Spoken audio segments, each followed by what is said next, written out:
Supreme court से आई एक ज़रूरी खबर की बात भी करते हैं। वैसे तो अक्सर सत्ता में हम आपको सुप्रीम कोर्ट के बड़े फैसलों से जुड़े अपडेट बताते हैं, लेकिन आज सुप्रीम कोर्ट से एक अलग तरह की खबर आई। आज सुप्रीम कोर्ट में chief justice of India B R. Gavai पर हमले की कोशिश हुई। एक वकील ने कोर्ट रूम में उन पर जूता फेंकने की कोशिश की।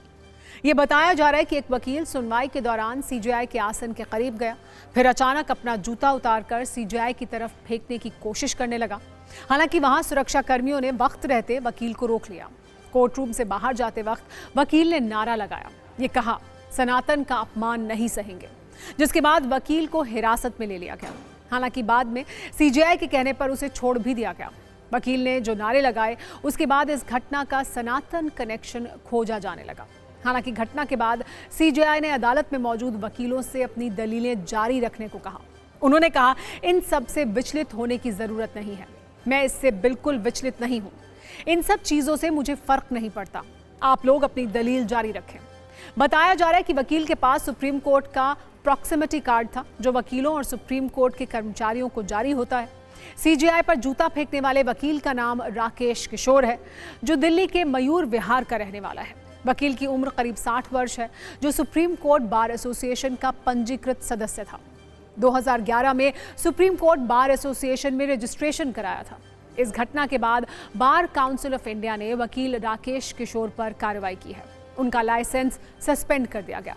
इस पूरे मामले में सीजेआई गवई ने रजिस्ट्री ऑफिसर से कहा था, जस्ट इग्नोर, यानी इस मामले में कोई कानूनी कार्रवाई ना की जाए।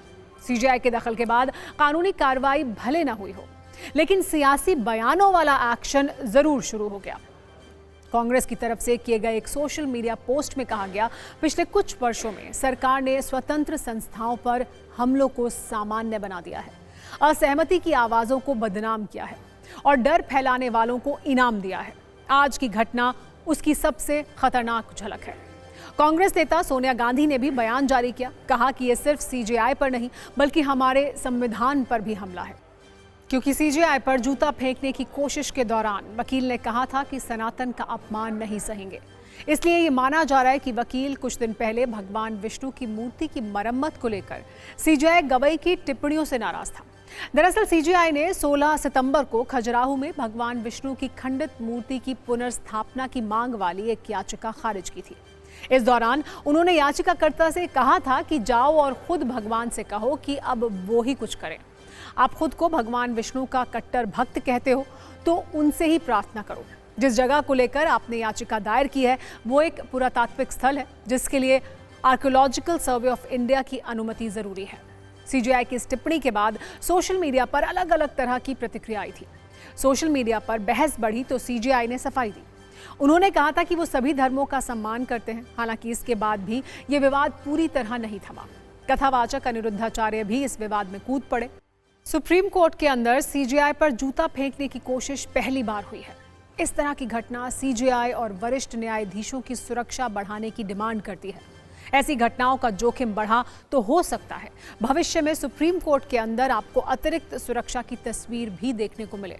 हो सकता है सुनवाई के दौरान अदालत की तस्वीर बदल जाए। ऐसी घटनाओं को रोकने के लिए बीच में बैरियर लगाए जाएं, जैसे कांच की दीवार जो बुलेट प्रूफ हो, या फिर पत्थर और जूते जैसी वस्तुओं को रोका जा सके।